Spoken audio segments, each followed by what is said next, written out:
വചനമൊഴി March 4. വചനഭാഗം 2 പത്രോസ് 1:1-9, മർക്കോസ് 7:14-23. ബാഹ്യമായ ആചാരാനുഷ്ഠാനങ്ങളിലും ശുദ്ധിയിലും വളരെ ശ്രദ്ധ വച്ചിരുന്ന സമൂഹത്തോട് ആന്തരിക വിശുദ്ധിയെക്കുറിച്ചാണ് ഈശോ സംസാരിക്കുന്നത്.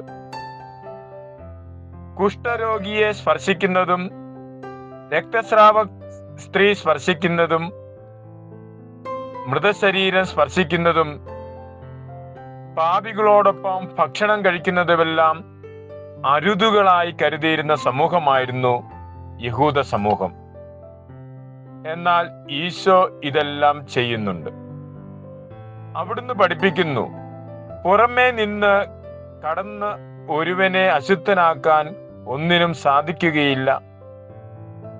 ശരീരത്തിന്റെ അശുദ്ധിയല്ല, ഹൃദയത്തിന്റെ അശുദ്ധിയാണ് അവിടുന്ന് ശ്രദ്ധിച്ചത്.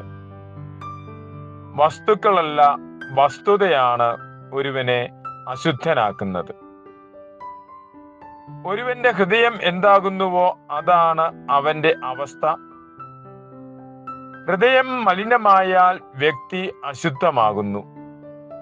ഹൃദയമാണ് തീരുമാനങ്ങൾ എടുക്കുന്നത്. ഹൃദയത്തിൽ നിന്നുമുള്ള തീരുമാനങ്ങളാണ് ഒരുവനെ അശുദ്ധ പ്രവൃത്തികളിലേക്ക് നയിക്കുന്നത്. ആന്തരിക വിശുദ്ധി കാത്തു സൂക്ഷിച്ചുകൊണ്ട് നന്മയുള്ള വ്യക്തികളാകുവാനുള്ള സന്ദേശമാണ് ഇന്ന് സുവിശേഷം നൽകുന്നത്.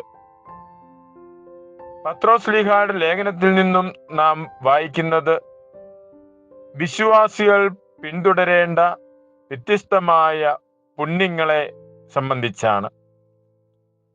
അവ വിശ്വാസം, സുഹൃതം, ജ്ഞാനം, ആത്മസംയമനം, സഹനശക്തി, ഭക്തി, സഹോദര സ്നേഹം, ഉപവി എന്നിവയാണ്.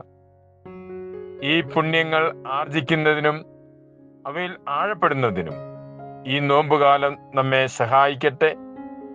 അതിനുള്ള കൃപ നമുക്ക് പ്രാർത്ഥിക്കാം. മിശിഹ നമ്മെ അനുഗ്രഹിക്കട്ടെ. ഈശോയിൽ സ്നേഹപൂർവം, കുറ്റ്യാനിക്കൽ സെബാസ്റ്റ്യൻ.